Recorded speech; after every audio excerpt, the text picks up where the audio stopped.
ಮಹಾಲಯ ಅಮಾವಾಸ್ಯೆ ಎಂದರೆ ಹಿರಿಯರಿಗೆ ಗೌರವ ಸಲ್ಲಿಸೋ ದಿನ. ಇಂದು ಅದೇ ಮಹಾಲಯ ಅಮಾವಾಸ್ಯೆ. ಹಾಗಾಗಿಯೇ ಜಿಲ್ಲೆಯಾದ್ಯಂತ ಹಿರಿಯರಿಗೆ ಗೌರವ ಸಲ್ಲಿಸುವ ಕಾರ್ಯಗಳು ನಡೆದವು. ಅಲ್ಲದೆ ಚಿಕ್ಕಬಳ್ಳಾಪುರದ ಸ್ಮಶಾನಗಳಲ್ಲಿ ಜನಜಂಗುಳಿಯೇ ನೆರೆದಿತ್ತು. ಇಂದು ಸರ್ವೋತ್ತರ ಪಿತೃಗಳು ಭೂಲೋಕಕ್ಕೆ ಬಂದಿರುತ್ತಾರೆ.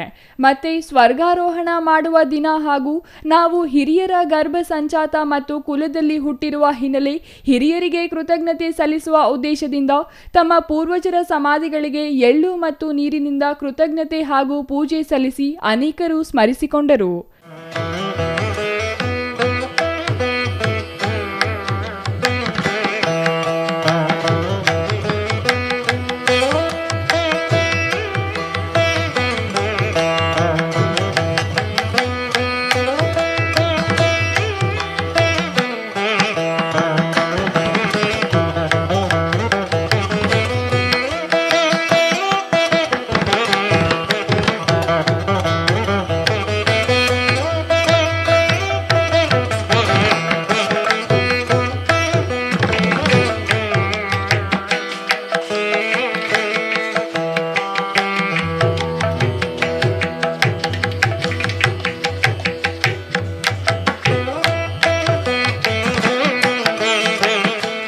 Thoudanahalli Ramesh, CTV news, Chikkaballapur.